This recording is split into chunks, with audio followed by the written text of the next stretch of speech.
But first, right now here on WHAS 11 News at 5 o'clock, you're looking live pictures from Trimark cameras right now as all lanes are closed on the Gene Snyder Freeway near Smyrna.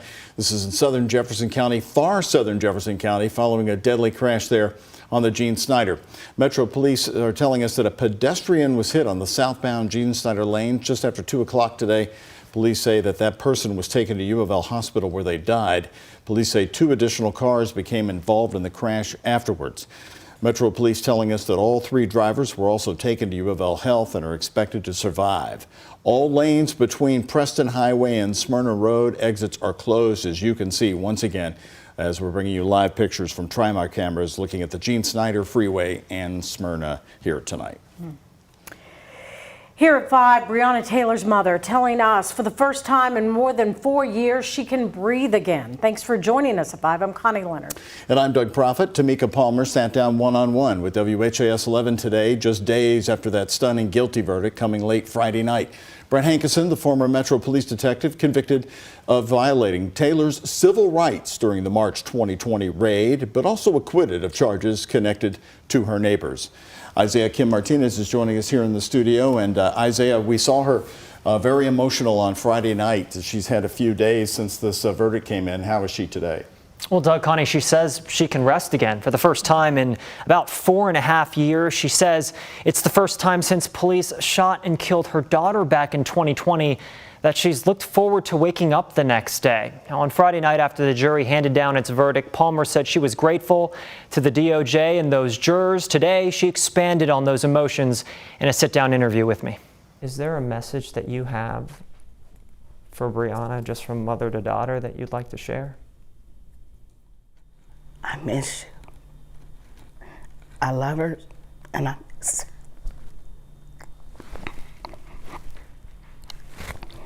I wish she could come home.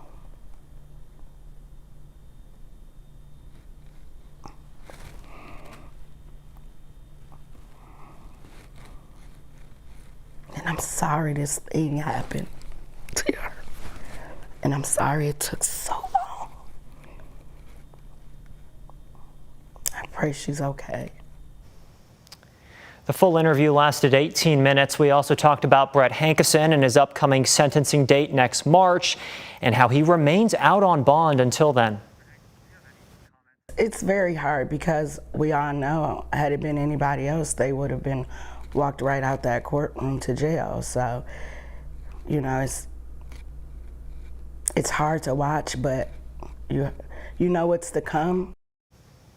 That is, by the way, the #1 question I've seen on social media, folks asking me why he was allowed to go right into his car there. Now, the jury determined Hankerson used excessive force when he fired 10 shots into the side of Taylor's apartment, though none of his bullets hit anybody. He was also charged with violating the civil rights of Taylor's neighbors in that adjacent apartment, but a jury acquitted him of those charges on Friday in a split verdict.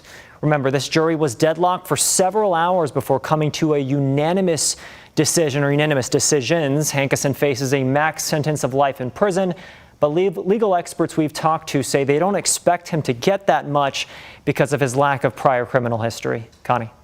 Isaiah, thank you so much for that. Well, LMPD responded to the verdict late Saturday on social media, saying in part, "It is not lost on us that this event forever altered the fabric of our community, and we acknowledge the pain caused by the death of Breonna Taylor." The department said it has made improvements to training, practices, and policies in the wake of Taylor's death. Hankerson will be sentenced in March and faces up to life in prison.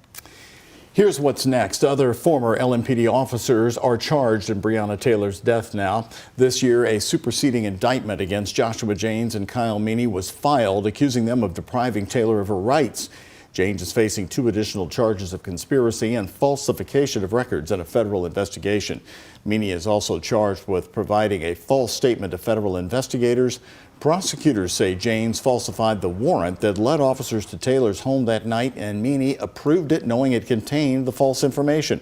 They've both pleaded not guilty to the charges. Their trial dates have not been set. And former LMPD detective Kelly Goodlett pleaded guilty to a federal conspiracy charge back in 2022. In that plea agreement, she says she conspired with Joshua James to create a falsified search warrant for Taylor's apartment and then worked together to cover it up, misleading federal investigators. She faces a maximum sentence of 5 years in federal prison, along with a $250,000 fine and 3 years of supervision after her release.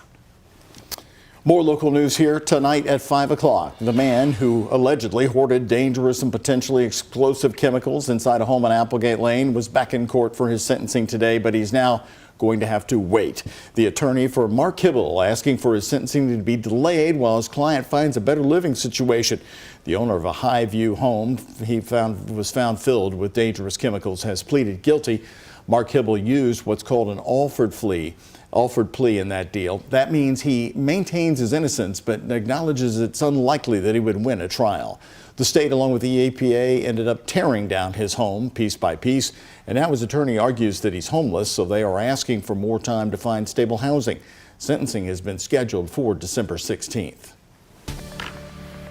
Well, I didn't mind that extra hour of sleep this weekend, but as Ben has mentioned, we're getting a quicker sunset. I know it. It's always that great debate. Is it nice to have the sunlight in the morning so early? Yes, but then you go, oh my gosh, it's 5:30 and it's dark, Ben. Yeah, I'm not a fan of it myself. Yeah, we're back to the time change. So there you can see we've got the sunset happening already across the area, but it's going to stay warm and actually kind of like late summer. We had a record high tide today at 80 degrees. Same situation for our election day. Warm and breezy, mid 60s as the polls open up tomorrow, then up to 80 degrees. Some of the wind gusts could be around 20 to 30 with those warm winds from the south tomorrow. We're not going to see any rainfall, it looks like, until tomorrow night, late night especially. Some steady rain moving back into the area. Wind gusts at 26, a little bit breezy this evening and warm, all 70s throughout Kentuckiana and all dry conditions. Rain not far off. You can see it all developing out to our west, but it stays out to the west of us for at least the next 24 hours as Futurecast is quiet here this evening in the 70s. Overnight lows, record warm low temperatures in the mid 60s as we get started tomorrow morning, and then upper 70s to around 80 tomorrow afternoon. Rain holds off just out to the west through the afternoon. Later in the nighttime, approaching midnight, starting to see that steady rain head our direction. Forecast tonight, 66 degrees. At noon tomorrow, 75. And again, a record high tie of 80 degrees for tomorrow. Just slightly cooler, but some more rain chances to chat about coming up in the 7-day forecast. Ben, thank you. Voters are gearing up for the final day to submit their ballots. In rural Kentucky counties, voting numbers are rising faster than in any previous election. Yeah, it's leading to longer wait times and the demand for more assistance. Jose Alonso is in Hardin County and has the story from Elizabethtown. The Hardin County clerk says they had a record-breaking number of ballots submitted during early voting last week, and they're anticipating for an influx of people to make their voices heard this Tuesday. Well, there's a lot of people in Hardin County, and it's pretty diverse, and there's a lot of issues, a lot of agriculture friends of mine that want to have their voices heard. This year, Hardin County has roughly 89,000 registered voters. Right now, the process is on pause as poll workers prepare to welcome voters at one of their 15 polling locations. In the last presidential election, the county only had 4 locations, so they added more to meet increasing demand. County Clerk Brian Smith says they processed over 4,000 votes a day last week. It was staggering. The lines did certainly get a little long, but I'm so pleased with how patient folks were. They were just excited to be there. When I would go out and talk to people while they were standing in line and I said, we're breaking records in Hardin County, they just erupted in applause. It was exciting. The clerk says in the past, county residents voted below average, but he believes that won't be the case this year. With an expectation of large crowds coming to the polls, County Sheriff John Ward says deputies will be patrolling locations. There's no threats of any kind of violence or anything like that, but we want our polling locations to be safe and secure. And my thought is there'll be 3 there to sign in. Meanwhile, in Nelson County, Clerk Jeanette Sidebottom and her supervisor, Catherine Marks, are setting up voting booths in a Bardstown church. For the 3 days of early voting, we had almost 4,800 people in 3 days. So that was a massive number for us. We've never had that kind of number before. Nelson County has about 36,000 registered voters, and early ballots are also breaking previous records. The clerk had to call other county officials to help with the large crowds, and the sheriff's office is also ensuring a safe environment. And I just wanted everyone to remain patient with us. You know, we'll get your vote, you'll get your vote.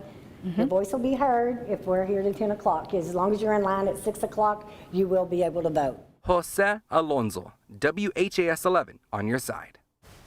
And to find your nearest polling locations, the clerks say, just visit the state website. That's elect.ky.gov. Well, we're already witnessing history in the making. A record number, more than 790,000 Kentuckians have already cast their ballots early ahead of the election. That's according to Kentucky's Secretary of State Michael Adams, reporting 656,000 people voting early so far, standing in those lines, long ones, over the weekend on Saturday. 200,000 people alone voiced their votes on Saturday. Just over 100,000 votes dropped early in Louisville ahead of Election Day, and the Jefferson County Clerk says it's sure to be a safe and secure year, as our Ian Hardwitt shows us. With millions more ballots expected across Kentucky, I truly believe that there's honesty and integrity in this election. the Jefferson County Clerk, Bobby Holzclaw, feels confident on election security. The Department of Justice is in town to make sure that happens. And they let us know if there would be, they know of threats that are in our area. And so far, they've had nothing to report. That's after 3 days of early voting, over 100,000 ballots cast in Louisville. And as far as the mail-in ballots, although they don't get counted until election night when the polls close, the process is about as transparent as the glass we have to stand behind. There's even a camera you can watch from home that shows you the whole process. Kentucky Secretary of State Michael Adams voted ahead of Election Day. He said that the state has increased voting access while adding security. We haven't gone for conspiracy theory nonsense. We've done practical things like photo ID to vote, cleaning up the voter rolls, transition to paper ballots that can be audited and recounted that we didn't have before, video surveillance on drop boxes and ballot boxes to make sure no one can stuff them. He also promises that the state's tally will finish on election night so that Kentuckians can go to bed knowing their votes been counted. In Louisville, Ian Hardwitt, WHAS 11 on your side. State of Indiana also reporting historic numbers for early voting. In Indiana, as of this morning, 1.5 million early ballots being counted going into tomorrow. We'll get up to date on everything you need to know about Kentucky and Indiana voting. Check out our excellent voting guide put together by the journalists at WHAS11.com. From the polling locations to what's on your ballot, we cover both states for Election Day.